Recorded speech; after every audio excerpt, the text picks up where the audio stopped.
Oh my goodness, says I'm live already. I didn't check my camera. That was a lot easier than I thought. And my wonderful moderator told me that we already have some folks waiting for us. So that's awesome. So excited.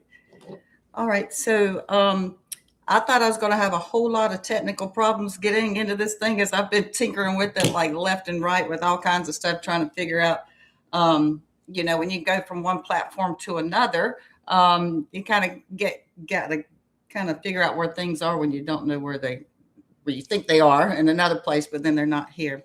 But anyway, good evening, everyone. Thank you so much. We had a lot of fun. Thinking I was going to have a live before and then learned that I have to have 50 subscribers to do that. So I cannot thank everybody enough for just your support, going over and hitting that subscribe button so I'd be able to do this live tonight. I'm so excited about it. I hope it all goes well. I hope I can, and I'm sitting here seeing that I think some things are coming up in the comments already, so I apologize. I might have to get used to that too. But anyway, I just, you know, it's just crazy how things work. It, I canceled initially because my air conditioner had broken down. It cooled during the day, but then in the evening for a few days it wasn't cooling as well. I was like, this something's not working right here. So anyway, I had to cancel because, well, first of all, this is going to be my first live on YouTube. I didn't want to sit here, which I did bring my fan anyway. I didn't want to sit here fanning and sweating like crazy. My first impression on YouTube. So, what that I couldn't take it because anybody knows me. Here's what I cannot take, and that's cold weather. I've always said, I'd much rather be, too hot than cold. Just me and cold just don't do well. If it's under, 70 degrees, it's freezing to me. But anyway, so that was a reason for that. But let me see here. I know I kind of got a little bit of an early start only because I thought that I was going to have so much problems. But man, YouTube is, once you kind of get used, I mean, I guess it's like anything. Once you know where things are, it's a lot easier. So let's see here. I was trying to see, let's see here. Let me say hi to some folks. Um, I Spy Crime. Hi. I'm glad you're here on YouTube as well. Thank you so much for that. That is very, very kind. And I see you have a friend in here. Just Robin 6459 said hi, Spy. And excited to let's see, Ashley. And I'm sorry, I can't got my glasses on, you can see, but um, and I think there's a way to pop this out of there so that it's bigger, but I haven't got that figured out just yet. I at one point did. But anyway, Ashley, nice to see you in. Thank you so much for your support. And there's my TCB Myrtle Beach. Yay! um, and then we have Whitehaven Angel. Wow, I love your name. Hope you're doing well. Hope you're doing well too. Thank you so much. Another thing I'm trying to figure out here too is like there's this lighting issue. It's like, what is? Already have a technical foul here. Hold on one second.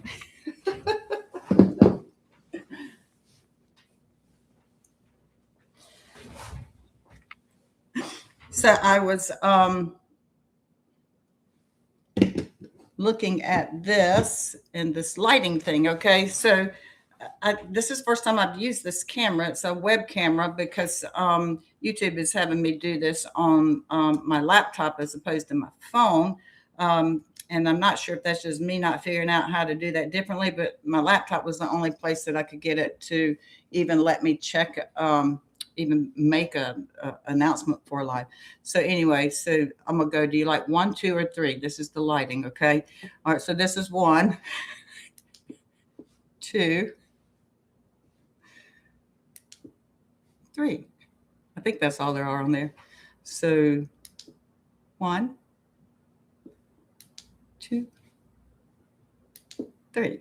I know that sounds silly as crap, but I'm trying to kill a little bit of time for other people to get in here too, since I got started a little bit early. What time is it? Oh, we're 2 minutes past. All right, we'll have to see what the votes are. 1, 2, or 3. I don't even know where I am now. I think I'm on 3. 1, 2, 3. That one feels much brighter, but I can't tell. All right, so let's see. I want to see who else is here visiting this evening. I am so excited. Um, okay, I see Sue, UX3RC. Hi, Sue. Good to see you. Thank you. I Spy Crime's got a lot of friends. And let's see. Oh, Ashley, you're very kind. I'm so excited too. Thank you for checking out the post. I appreciate that. I'm really happy to move it. I wanted to be on YouTube, honestly, the whole time. And my channel is not new, y'all. It's actually, I was kind of embarrassed. I'm like, the videos I have on there, or the long videos, they're like 8 years old, where I was doing some things, trying to give some tips and stuff and educate the public. But goodness, I need to update some of that stuff. But anyway, it's not a new channel. Those videos are like 8 years old, I think they are. And so I do need to update some things, but it's not a new channel. I've had it for a while. It's just that I haven't spent a lot of time on it. Whenever I started getting on social media, and of course, I'm still learning rules, so I'm going to say TT. I don't know if I can say the whole name of the other platform, but anyway, I started out on that because someone invited me and said, "Hey, people are wanting to hear from you." I'm like, "Well, what people where want to hear from me?" And so that was on the TT platform, and I said, "Well, let me get on there," and so it just kind of went from there, and that's where I've been. I like the platform. I'm not leaving it. It's just I don't want to do my lives there anymore. YouTube has a whole lot more features, I feel like, even though I'm still working through there. Their studio is actually pretty amazing. So I'll still post some things over there. I'm just not going to do my lives. Well, I'm not going to say I'm not ever going to. I just don't plan to at this moment. Anyway, let's see. Who else is in here? And any tips? Hi. April. Hey, honey. April Bowman 9297.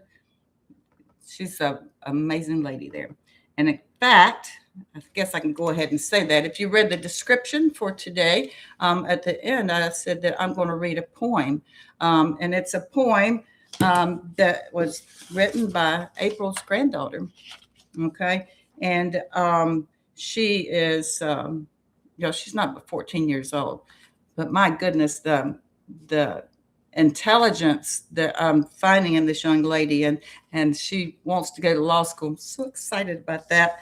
And so, of course, I'm going to mentor her every minute that I can.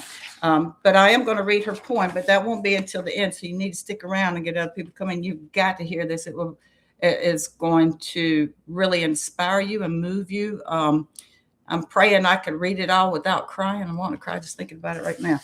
Crying in a good way, in a proud way, okay, for some things that she has gone through and overcame, and fighting against that adversity. Well, anyway, so stick around for that. So a little bit about me. I know, hopefully, I think most everyone in here I have had some interaction with one way or another.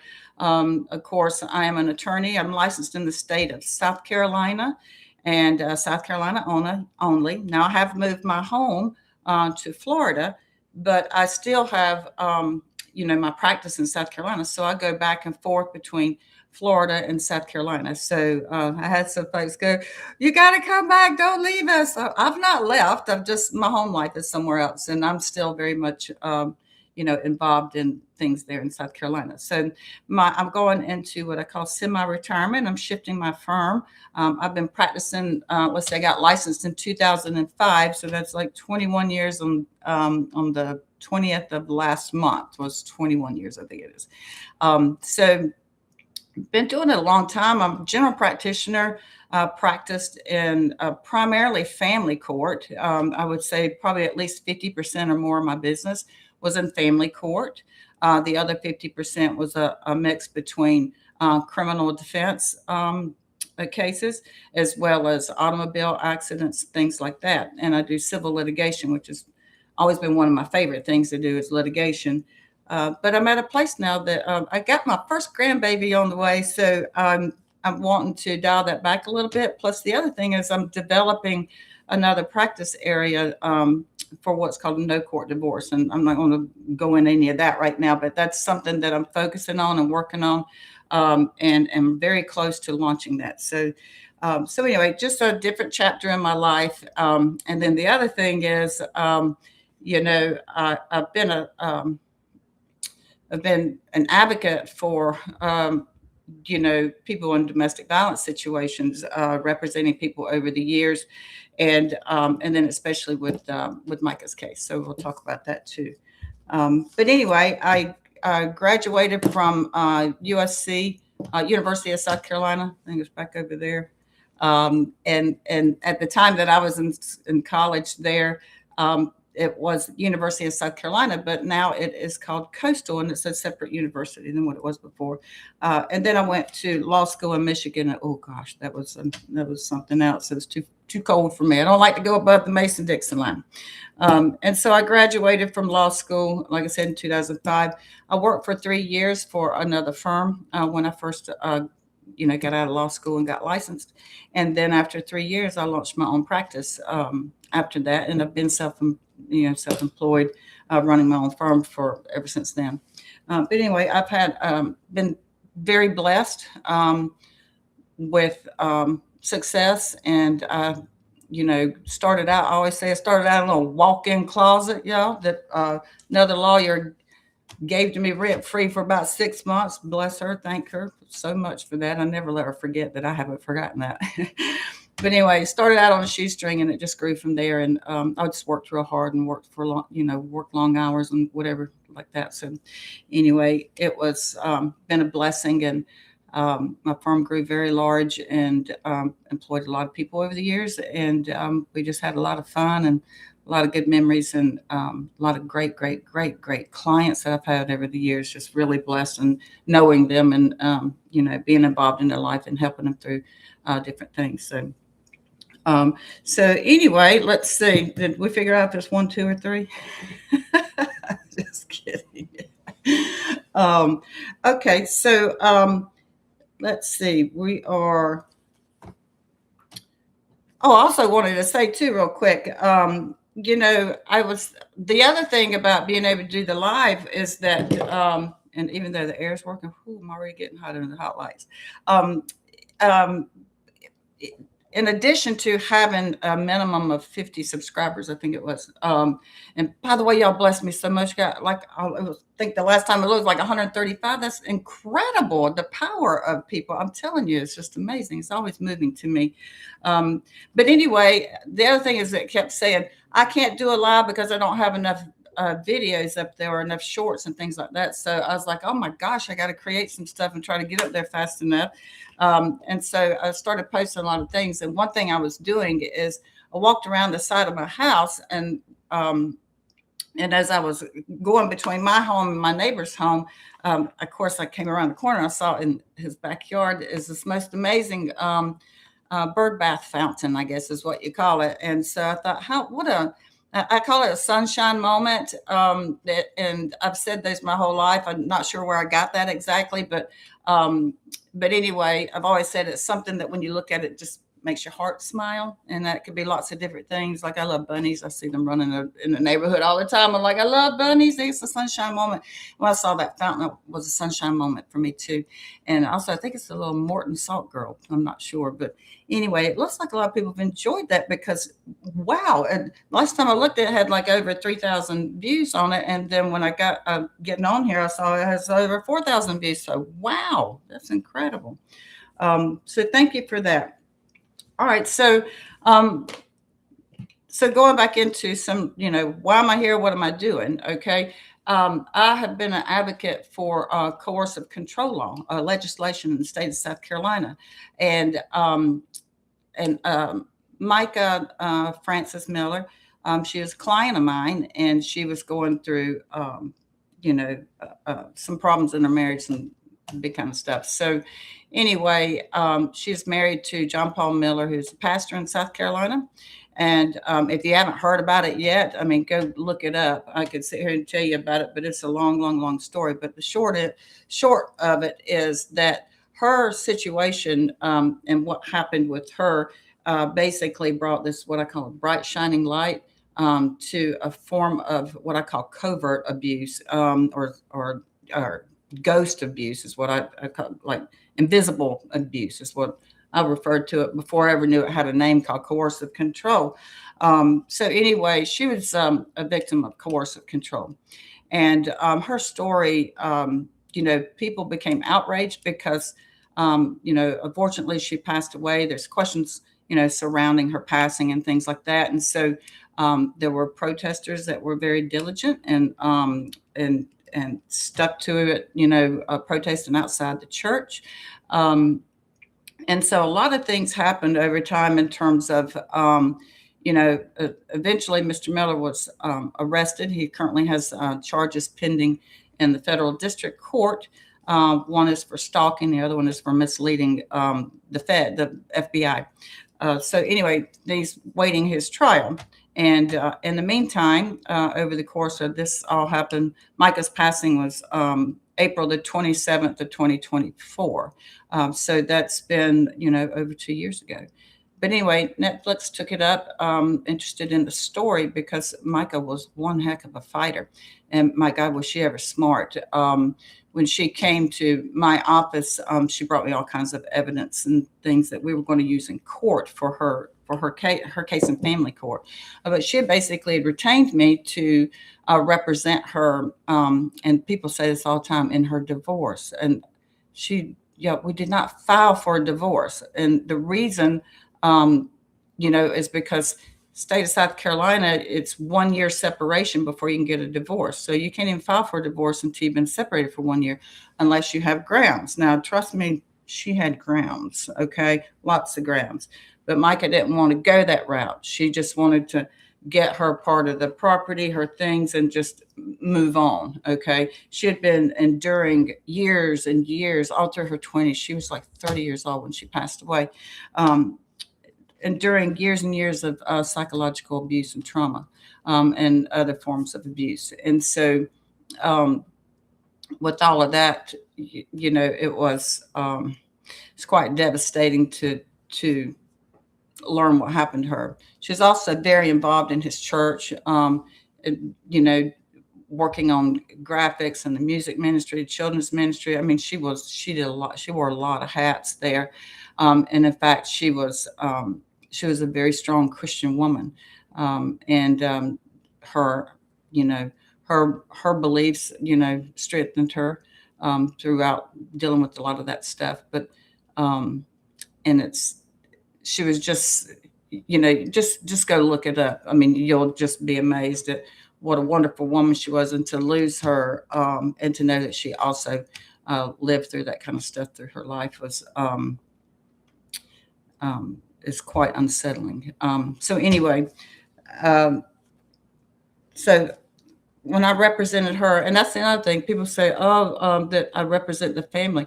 I don't know how that ever got started. I think some news agency said that. In terms of representation, I was a lawyer for Mica and Mica only. I've only been Mica's lawyer. I've never been anybody else's lawyer, only Mica's lawyer. And so people go, wait a minute, how can you be her lawyer when she passed away, after she passed away? And it's like this, because when someone has an action pending in family court, and remember, this is South Carolina. When I talk about laws and stuff, it's only about South Carolina, okay? Because that's the only state I'm licensed in. It's the only one I know, okay? And so when you have a family court action pending in state of South Carolina, there's two options there. One is, if there's no order yet that has divided property or things like that, then the personal representative, is what we call them in South Carolina. A lot of people refer to him as the executor of the estate. Has a couple of options. One is to dismiss the family action, or to pursue it. And to pursue it, especially if you're in domestic court, getting separated or divorced, and if your spouse is your sole surviving heir, they're certainly not going to continue the divorce against themselves, right? They're just not going to do that. It's not there's a conflict of interest. And so when you have a conflict of interest, the remedy in South Carolina is to have a special administrator. That's what we call it. It's the same thing as a personal representative or an executor, except for they're tasked with a specific job. Okay. And so another attorney, a probate attorney, helped get that special administrator, filed the paperwork and got the special administrator appointed, which was one of her sisters, Sierra. And so there, some people are like, well, didn't you represent Sierra? No, I still was representing Mica. It's just that Sierra stepped into the shoes of Mica. And that's the best way I know how to describe that. But when there were calls started coming in with the news agencies and stuff, I think there was at one point, because the news outlets were calling my office. Okay. They don't have the sisters and the brother and everybody else's phone numbers. They're going to call my office. And so I would give this information, to the family. And then of course they made a decision on who they wanted to talk to and that kind of deal. So as far as legal representation, no, the only person I've ever represented is Mica and Mica only. And even after her passing, I was still representing Mica. Okay. So anyway, that's how that worked. I just wanted to clear that up. Now let's talk about coercive control. It is one of the hardest things, y'all, to I always say, I wish I had an elevator pitch. The elevator pitch is when you can tell somebody, like, I don't know, they say you have to have an elevator pitch for yourself. So if you come across an employment opportunity, you should be able to tell them about yourself in so many seconds or whatever. So anyway, it's by the time you get in the elevator and go to the next floor, you're supposed to be done with it, right? But you can't do that with coercive control. And also, even when you use the words to describe what it is, it's still very hard to wrap your mind around this form of abuse. It is hands down, I feel like, the most damaging form of abuse that there is. If someone strikes us, we have the ability to, heal from that over time. And of course, it hurts while it's healing. But coercive control is a form of psychological terror. It's like, I've said it 100 times, it's known to work because they use it in warfare, okay? Mental torture. It breaks a person down. It gets them to succumb to whatever you're wanting them to do, give you the information if it's a war situation, whatever it is. But it works. And so the point of it is to control the person that is this victim of that. So I made up like this little, I guess you call it like an acronym to try to sort of put it together, because there's a long list. There's a list that I made, called it Mica's list. It's actually a list of things that happened to her at the hands of her pastor husband. And so those things tracked legislation that was being proposed in the state of South Carolina, which let's see here, I got my little cheat note. The first year was in 2020 in the state of South Carolina. In the House, it was introduced again in 2021, and then Mica passed in 2024. And I'll tell you right, there's no doubt in my mind that if she could have gotten away from him sooner, this tragedy maybe could have been avoided.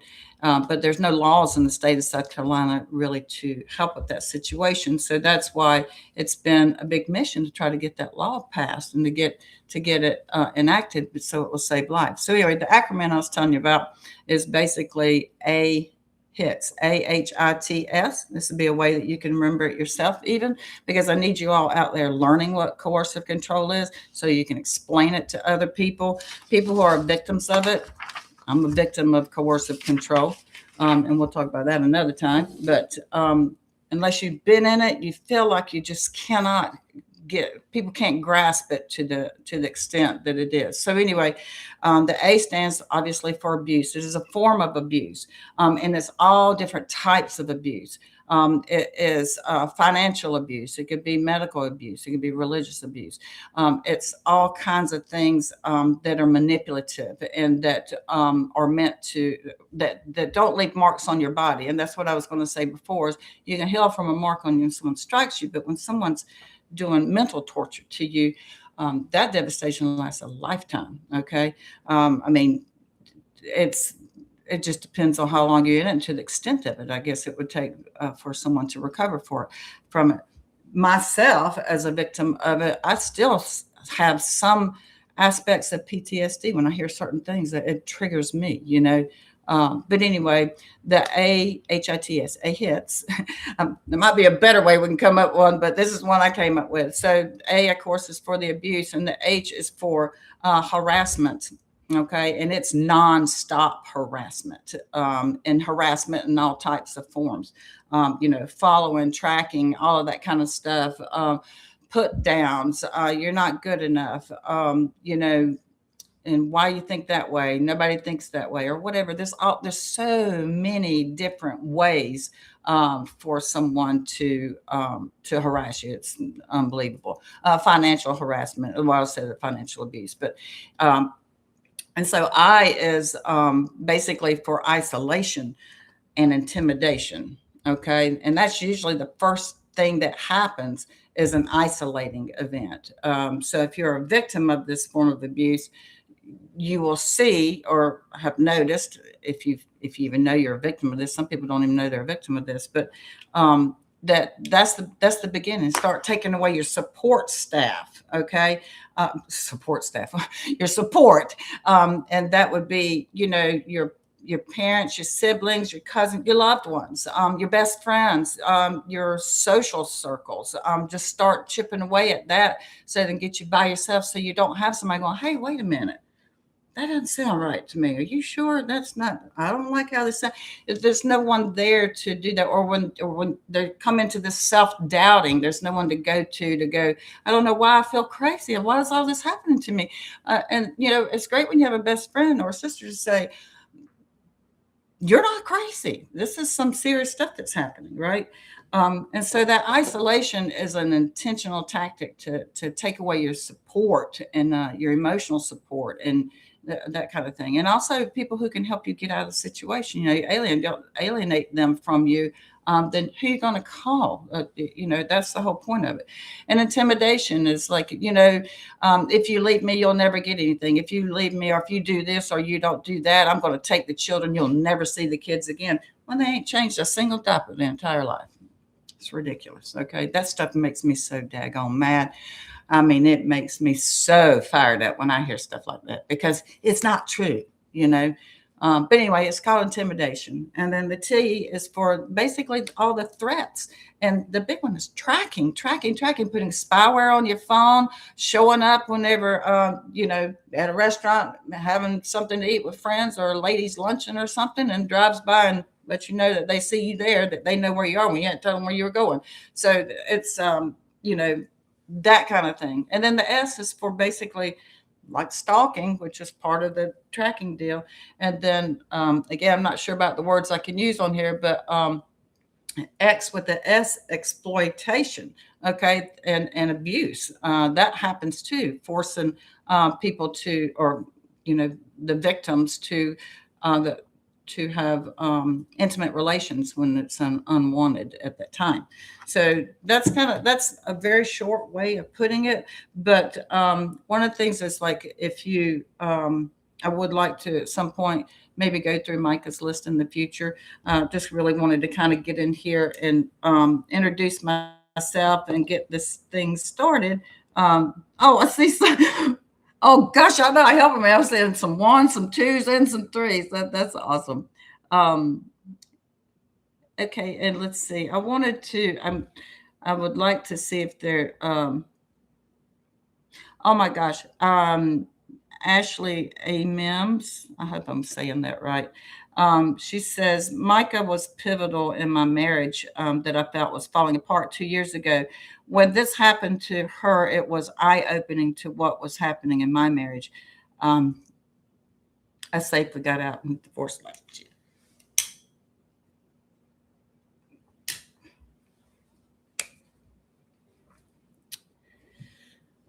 Ashley, very strong and brave, and I'm so glad that that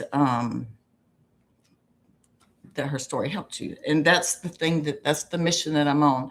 You know, the documentary, I was blessed to get to be a part of it. Of course, I haven't seen it. It's not been released, and no, we don't get red carpet viewing. Okay, just because you're in it, I can't do that.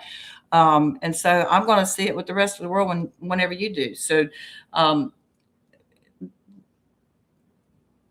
while I feel blessed to have been invited to do that, some people, I guess, are a little, I don't know, trying to think that this is something that I'm going after for myself to monetize, but this is absolutely 100% not true. Let me tell you what I am doing, and I'll admit it to you. I'm gonna admit it to you right now. Y'all put on your screen recorders, okay?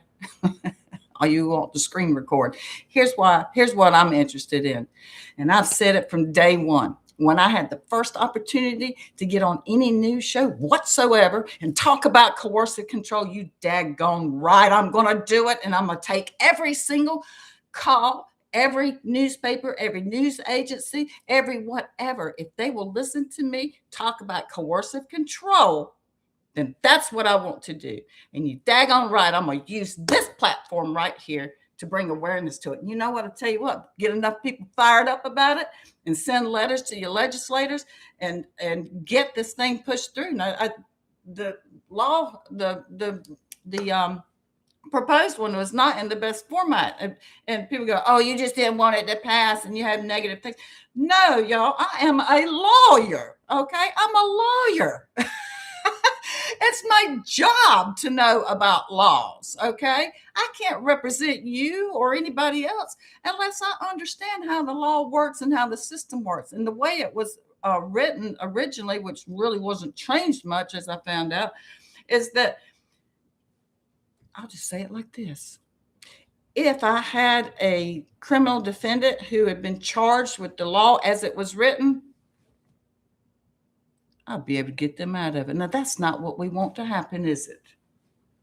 No, that's not what we want to happen.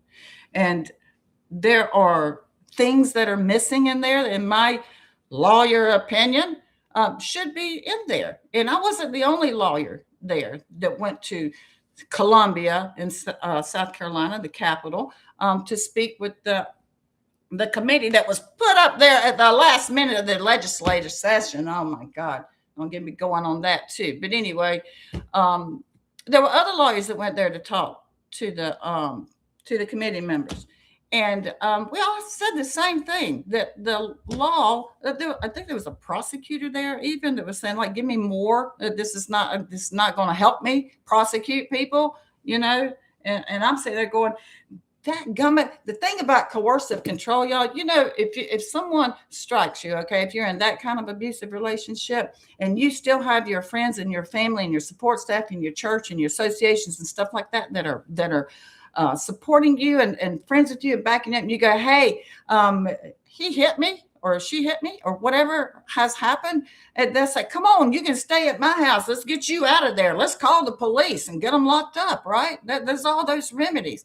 But in coercive control, there's not that. It's not that. If you know, people say, why didn't you get a restraining order? Why wasn't there an order of protection? Well, because South Carolina does not give that to people who are abused in a coercive control type of abuse. Okay. Yeah, sure. If your spouse strikes you, then yeah, you can go get an order of protection, but it's got to be imminent harm. That means it's about to happen right now. Okay. And so that was a misconception. Mica had gotten out of the house and went and stayed with her godmother, who is a wonderful lady that I met myself. And and she was in a gated community. Now, albeit one of the things that they do, a coercive control abuser, is they make damn sure that if you're in a gated community, they're going to figure out how to get in there. Okay. Now, it wasn't the best not it wasn't the best community. It's not the best gated situation. Okay, it wasn't an armed guard up there or anything. It's like a little bar or something. Then he hopped over the fence or whatever. But they make sure they get in there so you know that they were there. Okay, it's just never stops. But anyway, um, I'm sorry I do that. So I went off on a tangent. What was I talking about? What was I talking about, y'all? Um, but oh yeah, so South Carolina does not have that law to look at. So if you, oh, we had a court date. I had a court date for her to go get a restraining order, what we call a family court restraining order. And there's another one that's called an order of protection. That is for people who are in, that was what I was talking about, imminent harm. South Carolina looks at it and says, if you're not in immediate harm, like you still living in the house, or there's been a serious threat against your life, with maybe a firearm or something, whatever, that you don't get into court like that. Okay, those hearings are saved for people who are being abused physically. Okay, now, and I don't. That's part of the reason to get the law changed, is because coercive control needs to be recognized and be part of the definition of abuse. Okay, and people, they're like, oh, we don't know what to do with it. Well, that's part of the thing that I'm talking about needs to change with the law too. Is that I think it needs to be added. There should be first offense, second offense, third offense. I think there should be a registry, just like the abuse registry, offenders registry. I think there ought to be one for that too on the conviction. I mean, wouldn't you like to know if a guy that you're dating or a woman you're dating is on that kind of a list? I would. The other thing is, and this is where I was going actually, is it makes me so mad. Okay, there are no resources, none. I've had people go, well, what should a person do? And I'm like, God, this is such a good question, because even I struggle at telling you what to do. I just know this. It's got to be a calculated move. It has to be planned in advance. You have to outmaneuver this person. Okay. And oh, yeah, I forgot to mention the other thing, and they take away your when they isolate you, they take away your money too. Take away your support, take away your money, and so it becomes you have nobody to help you, and you have no money to help yourself.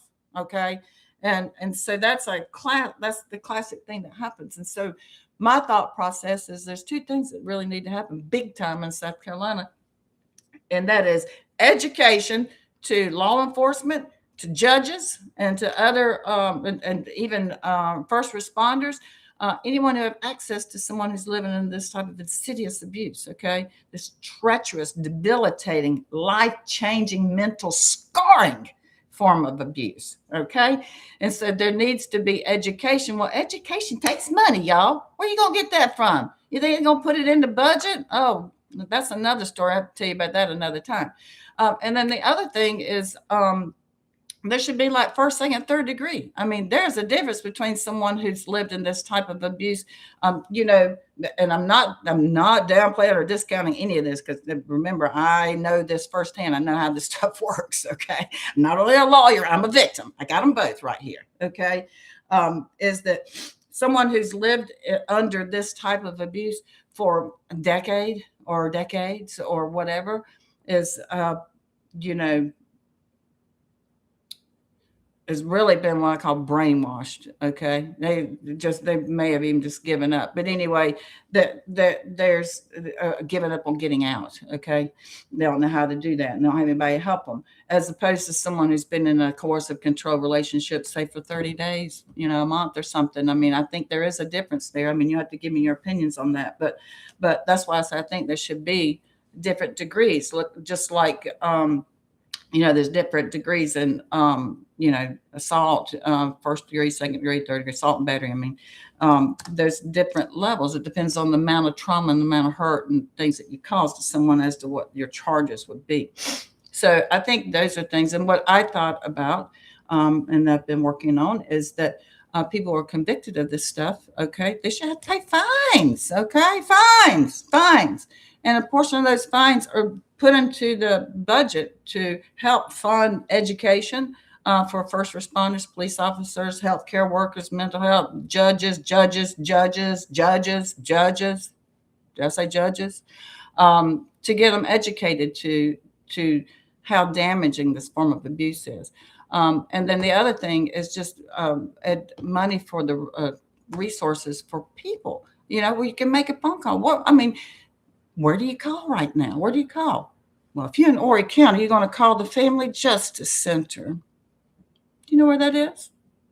Horry County. And by the way, it's ORE, not the not the WHOREY. It sounds like people are saying all the time. Horry County is Horry County. The H is silent. But if you're in Horry County and you have a physical abuse situation that you're trying to escape from, there's no shelter there. None. Hasn't been one in over 20 years. Thank you to your legislators. Okay. And then to get services, you have to go through the Family Justice Center. They're in Georgetown, y'all. Do you know how far it is from Myrtle Beach to go to Georgetown? It's a long ways. And then, oh, by the way, you have to go down there. And I think they'll have like 8 beds or something ridiculous. I don't know that for sure. I could be wrong about that. I'm just guessing. But I know it's not a lot. But I do know this, that if you live in Myrtle Beach and you need services like that, then you've got to get yourself to Georgetown. Okay.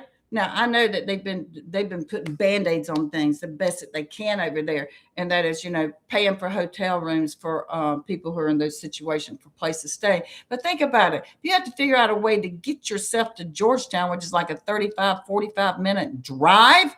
And oh, by the way, your abuser probably took your damn car, okay, or won't give you the keys, whatever it is, anything to keep you trapped. Okay, so how are you going to get there? And then a lot of times you can't even make a call on your own phone. Why? Because they got spyware on your phone. So they track and see every call coming in and every call going out and how long you're on the phone and who is it. Do they know the number or not? Okay. Excuse me.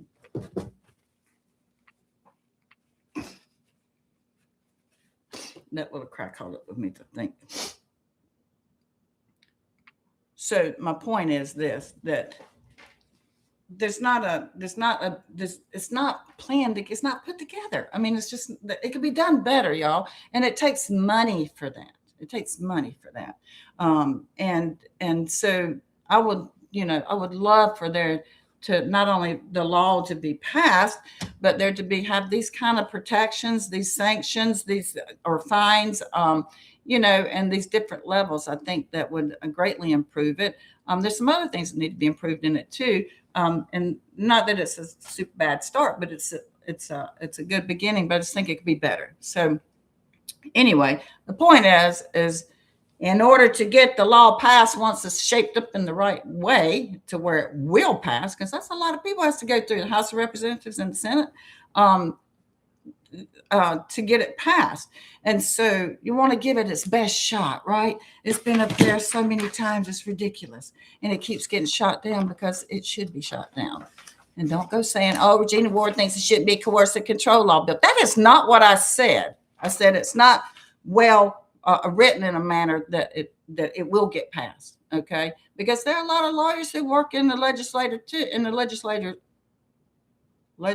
bodies too, okay? Now look at that. I go, what is this stuff, okay? There are things that lawyers see, y'all, by virtue of being trained in law school and virtue of practicing law, that we can see that. But sometimes I don't even know how to explain some of it, but you lawyers out there know what I'm talking about. You look at something, you go, oh goodness, what do you think about that law? Okay. I definitely want that law there. And that's the thing that I'm wanting to work on. And I'm so sorry. I feel like I have not looked at your comments enough, but I just want to make sure y'all understand my reason for being here. My reason for being here is to educate the public to coercive control and the need to have laws against it, okay? This is not a novel idea, y'all. This is not something that, South Carolina is just trying to come up with. No, there's several other states have this law already in effect. Hawaii, California, Massachusetts, Connecticut, other countries have already enacted it. It's not something new. And guess what? We can cheat off their page, okay, and find out what's working and what's not working, what needs to be tweaked. So it's not like we're trying to create something that nobody's knows anything about. That's not the case. All right, so let's see. Okay, well, the things that I want to kind of look through some of the comments here, and y'all, I apologize. I promise I'll try to figure out how to pop these out. There's a way to do that, so they'll be bigger and I can see them and I can respond. So please don't think that I don't want to. I do want to. And let me take a look there. And then the next thing that I want to do, as I said before, two things, is I want to read that poem to you. You've got to hear this poem. It is so moving. It's so impressive, especially coming from such a young mind. Okay. And so I'm going to do that. And then after that, when we'll talk about, what we're going to do next. So let me take a quick look here real quick. And Ashley, you're still right there. Thank you so much. Wow.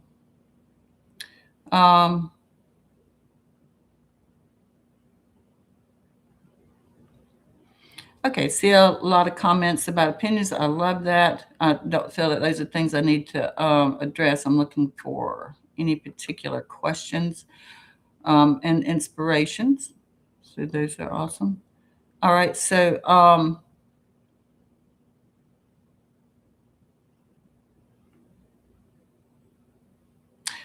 Century 21 Coastal Lifestyles 66. I hope I got that right. Says, I love you so much. You will get this law passed. Oh, that's Kelly. Go call me up. I love you. I miss you so much. She's so busy. Give me a call. Seriously. Oh my goodness, y'all, some of these things. Maxie Doodle. I love your name, Maxie Doodle. Regina, watching you in court would be amazing. What a powerful advocate you are. Thank you for that. I've had a lot of fun in court, and I've had, when I say fun, I mean, especially when I had narcissists on the other side. I just loved having them on the other side, especially in depositions. I swear to God, that's more stories. That's more stories I would tell you about. I want to tell you everything I know about coercive control abusers, narcissists, and egocentric, blah, blah, blah. Okay. All right. So let me go ahead, because it's almost a quarter after. I'll go ahead and read this poem. And I'm hoping I'm hoping that the author is listening.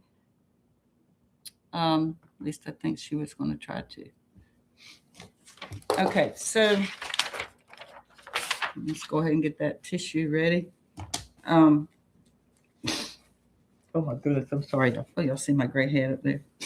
Can I tell y'all something funny real quick? My kid, having children, it's such a blessing and so much work and not a whole lot of Kodak moments as it is sometimes. But I was bending over, I think, to tie one of my kids' shoes or something, and I had not had the money because it wasn't granted to me to get my hair done. Because why do I need to have that done? I'm a stay-at-home mom. You don't need your hair done, right? So anyway, I bent over and not had my hair done in a while. And one of my kids said, "Mommy, you've got a crack in your head." It's like, kids, oh my God. I was like, oh, what? I was like, oh my God, Mommy sure does. I got to get that fixed. All right. So this is called One Day I'm Going to Grow Wings. Yay. Hey, it's Hannah. Hannah is the one. Oh, let's give me a chill. Hannah, I'm so proud of you. I was just told that you're in here with your mom, and I'm glad to see that. And you keep doing what you're doing, and you've got my support all the way. You can get in touch with me anytime for anything. So this is a poem written by Hannah, who is now, I think, 14 years old, and it's called One day I'm going to grow wings. Already. One day I'm going to grow wings. Not the angelic kind that shimmer in storybooks. Not the clean cut wings that always knew they were meant to soar, but wings stitched from the ruins of every time I fell. Wings I seen with thread made of pain I tolerated, words I swallowed, and silence I was forced to sit in. Feathers made not from beauty, but from endurance. One day I'm going to grow wings. Tolerance is often mistaken as weakness. People say, you should have spoken up. You should have left. You should have fought back. But they don't understand the quiet kind of strength it takes to stay, to bite your tongue, to keep loving in the face of hurt, and to keep standing when your knees are shaking and your heart is a war zone. Tolerance isn't cowardice, it's armor. It's carrying a storm in your chest and still choosing not to let the lightning strike back. One day I'm going to grow wings. Gosh, sorry, y'all. Sorry, Hannah. I promise I'm going to try to do this better. I will read it again another night when I'm less emotional about it. One day I'm going to grow wings. I tolerated the cold when all I craved was warmth. I tolerated being misunderstood and mistreated, misloved. I tolerated rooms that shrunk around me, hands that let go too early, and words that hit sharper than knives. But through it all, I held on, not because I enjoyed the suffering, but because I believed somewhere deep in my rib cage that I was meant to become something more. One day I'm going to grow wings. With every day I tolerated what I couldn't change, I grew a feather. With every night I cried and still got up the next morning, I stitched sinew to bone. With every ache I turned into art. Every heartbreak I folded into a metaphor. Every scream I replaced with poetry, and I built wings. They may be jagged, uneven, scarred, but they are mine. And one day I'm going to grow wings. And I won't fly away to escape the world. I'll fly above it to show that I made it. That tolerance isn't weakness, it's the birthplace of strength. That surviving quietly doesn't make your pain smaller, it makes your resilience louder. And that sometimes the ones who bent without breaking are the ones who are always meant to soar. One day, gosh, I'm so sorry, y'all. Pull yourself together. This is not powerful. I mean, it's just so powerful. One day, I'm going to grow wings. So if you see me one day high in the sky, don't ask why I flew. Ask how I survived with shattered feet. And I'll answer simply, I tolerated the fall. That's why I earned the flight. And so one day, I grew wings. That's just incredibly powerful. I mean, incredibly powerful. In fact, Hannah, I want to take this poem, take you with me, and let's go to one of those poem reading places, or the, what do you call it, like the Mic Night. We need to put this out there. This is incredible, incredible, incredible. Y'all give her applause. And she is really something special. Okay, well, I apologize for getting so sentimental. It's it's really inspiring whenever you come across that type of intelligence and um, just an unbelievably emotional intelligence. So, um, everybody, let me read some. I'm hoping, Hannah, you can see some of these. Amazing. God bless you. It's beautifully written. Yes. Wow. So proud of you, my sweet girl. Inspirational to so many. Um, April, thank you for sharing Hannah's poem with me. All right, so I think we're going to wrap it up. Here's what I'd like to do, because I don't know what I'm doing or how often I'm doing or when I can do it, all that kind of stuff. But I'm not going to commit to, hey, you can find me every Tuesday night or whatever. I can't do that. My life moves between Florida and South Carolina. But I do want to have more lives, because I want to continue to educate people with coercive control. I want you to come back and bring a friend, share a friend, tell them to come over and listen, and let's talk about these things because it's critically important. So what I'd like to do is I'd like to hear from you. What would you like for me to talk about? I mean, there's several things that I want to talk about. I want to talk about, of course, big time, the law. I don't want to bore you with a whole bunch of law either. Don't want to sit here and just talk about law, but I have a list. I have this whole packet that I have put together. I think you can see that. That First of all, I guess I probably should have read this extensive legal definition of coercive control. The definition of coercive control. Coercive behavior means an act or pattern of acts of assault, threats, humiliation, manipulation, intimidation, or other abuse, including emotional abuse, that is used to harm, punish, or frighten the victim by fraudulent misrepresentations. So, anyway, I have this packet I put together with the definition. I also have the different types of behavioral examples of abusive control based on Mica's life. I also have put together the other types of behavior that could be included in that.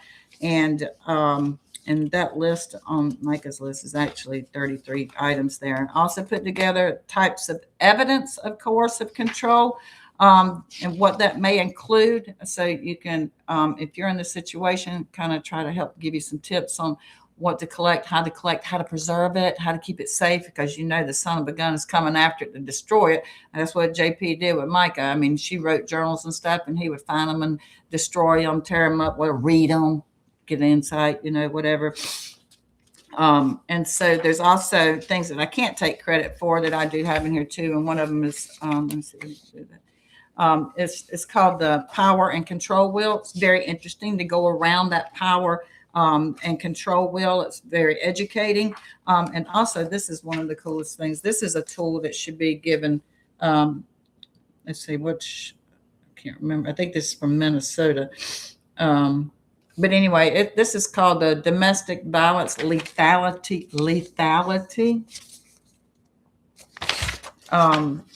Screen for first responders.